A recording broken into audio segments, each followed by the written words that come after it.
వక్ఫ్ board నుండి మా స్థలాలను కాపాడాలని కోరుతూ నిరసన. మేడ్చల్ జిల్లా బోడుప్పల్ మున్సిపల్ కార్పొరేషన్లో బాధితులు అంబేద్కర్ చౌరస్తాలో వక్ఫ్ బోర్డు బాధితుల ఐక్య కార్యాచరణ సమితి ఆధ్వర్యంలో పెద్ద ఎత్తున నిరసన కార్యక్రమం నిర్వహించారు. కార్పొరేషన్లోని దాదాపు 400 ఎకరాలలో 90% పైగా నివాసాలు ఏర్పాటు చేసుకుని నివసిస్తున్న ప్రజల సమస్యలను పరిష్కరించేందుకు ప్రభుత్వం ముందుకు రావాలని బాధితులు డిమాండ్ చేశారు.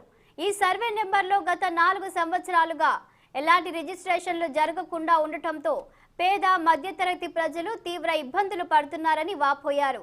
ఐక్య కార్యాచరణ సమితి ఆధ్వర్యంలో అనేక రోజులుగా వివిధ రూపాలలో ఆందోళనలు నిరసనలు చేస్తున్నప్పటికీ ప్రభుత్వం స్పందించడం లేదని వారు మండిపడ్డారు.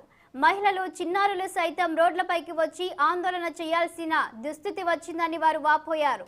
ఇప్పటికైనా ప్రభుత్వం స్పందించి తమ సమస్య పరిష్కారానికి చొరవ తీసుకోవాలని, లేని పక్షంలో తీవ్ర పరిణామాలు ఉంటాయని మేడ్చల్ జిల్లా కాంగ్రెస్ పార్టీ నాయకుడు కొత్త కిషోర్ గౌడ్ హెచ్చరించారు. మాదుకోవమ్మ ఉయ్యాలో మాకి మాదుకోవమ్మ ఏడుస్తూ ఉన్నాము ఉయ్యాలో అప్పు చేద్దామంటే ఎందుకు అనొద్దు. ఇన్ని రోజుల నుంచి ఇక్కడ ఎలక్ట్ అయిన ఒక మేయర్ కి, ఒక కార్పొరేటర్ కి కనీసం రూలింగ్ గవర్నమెంట్ ఉంది, మేము వెళ్ళి ఒక రిప్రజెంటేషన్ ఇస్తాము అని జ్ఞానం లేకపోతే ఎందుకు అనొద్దు. అది తప్పకుండా ఒక చిన్న ఇది చేస్తేనే చలనం వస్తుంది, లేని పని చేయరు. 3 సంవత్సరాలు అవుతుంది, మినిస్టర్ వస్తున్నారు పోతున్నాడు. కంపల్సరీ స్థానికంగా రేపు ఎలక్షన్స్ వస్తాయి, మా ఓట్లు వద్దని చెప్పి మేము మాట్లాడాం. వక్ఫ్ బోర్డు నుంచి ఎవరు నెక్స్ట్ ఎమ్మెల్యే ఎలక్షన్స్, అది నేను కాంగ్రెస్ పార్టీగా మాట్లాడుతున్నాను. మాకు కూడా ఎవ్వరు కూడా ఓటు వేయొద్దు. ఎందుకంటే నోటాకేస్తే 7,000 ఓట్లు తెలుస్తుంది. బోడుప్పల్ మున్సిపాలిటీ ఒక ఎమ్మెల్యేని శాసిస్తుంది. 1,00,000 జనాభా. మనం అందరము మనకు తెలిసిన మనం తిరిగి నోటాకేపిస్తాం.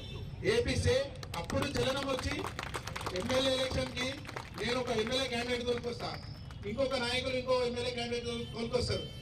తోలుక రాకుండా మేము ఓట్లు వేయం, మీరు ఇది పరిష్కరిస్తేనే చేశామంటే ఒక 6 నెలల్లో ఏం వస్తుందో మీరు తప్పకుండా చూస్తారు. ఒక స్థానికంగా ఒక MLA TRS party MLA LB Nagar ఆయన ఎట్లా చేస్తాడు, మేడ్చల్ ఆయన ఎందుకు చేయడు? కనీసం ఒక రిప్రజెంటేషన్ కేటీఆర్ కోసం 10 సార్లు మాట్లాడతారు. కనీసం కేటీఆర్ ఒక రిప్రజెంటేషన్ ఈ ఫోటోలు దిగుతారు, చూస్తుండడం. తప్పకుండా 28 మంది కార్పొరేటర్లు మినిస్టర్ గారికి రిప్రజెంటేషన్ ఇవ్వాలి, మినిస్టర్ గారి నుంచి కేటీఆర్ కి రిప్రజెంటేషన్ ఇవ్వాలి. ఈ అసెంబ్లీలో జరుగుతుంది, లేదంటే మళ్ళా ఈ ఎలక్షన్స్ అయిపోయినాక 5 సంవత్సరాల వరకు ఏం జరగదు. తప్పకుండా మీ అందరూ ఎంత పెద్ద ప్రోగ్రాంలు ఉన్న జాబులు ఇచ్చి పెట్టుకొని వచ్చి ఇక్కడ వంట వరకు వచ్చినందరికీ